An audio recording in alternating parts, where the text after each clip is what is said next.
ममता दीदी मायावती जी सुबह से शाम हो गई, इन आम को लेकर बैठे बैठे 1 रुपए के भी आम नहीं बिके। कोई आम खरीदने के लिए आ ही नहीं रहा है। और ममता दीदी मायावती जी आपको भी पता नहीं क्या दिक्कत है, यहीं पे मेरे पास ही आम की दुकान लगाए बैठी हो। अरे कहीं दूर लगा लेती है अपनी दुकान, जब मैं यहाँ पर पहले आम की दुकान लगाकर बैठ गई थी। अरे मोदी जी आ गई, ये आम खाने के बहुत शौकीन है, यही आम खरीदेंगे। मायावती जी आम क्या रेट बेच रही हो? सोनिया जी आपने बिल्कुल सही कहा था, मोदी जी आम तो खरीद रहे हैं लेकिन तुम्हारे पास से नहीं, मेरे पास से। मोदी जी 10 रुपए किलो आम बेच रही हूँ, ले लो। मायावती जी ये लंगड़ा आम ही तो है, लंगड़ा।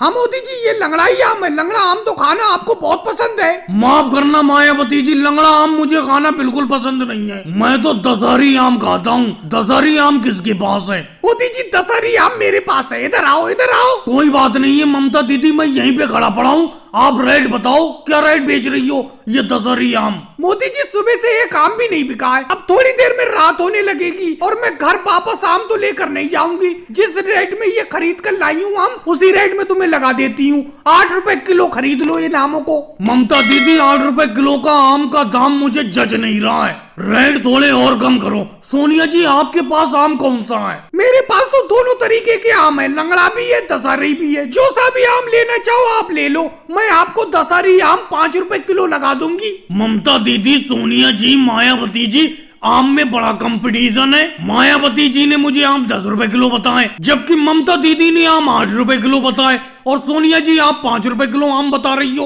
मोदी जी हम आपको क्या बताएं, ममता दीदी बिल्कुल आपको सही बता रही थी। इन आम को हम मंडी से 8 रुपए किलो ही खरीद कर लाए हैं, लेकिन अब शाम हो गई, इन आम को हम घर वापस बचा कर नहीं ले जाना चाहूंगी। मोदी जी, लालू जी क्या ये ठीक कह रहे हैं? क्या वाकई में ये बहुत फायदे का काम है? कुछ तो बताओ, आप चुप कैसे हो? हाँ अखिलेश, ये है तो बहुत फायदे का काम। अब देखो, सबसे पहले गाँव में मैंने ये काम शुरू किया था, अब पूरा गांव इसी काम पर उतर आया है, सब लोग बकरी पालन कर रहे हैं। लेकिन अखिलेश तुम बताओ, तुम इस काम के बारे में इतनी दिलचस्पी से क्यों पूछ रहे हो?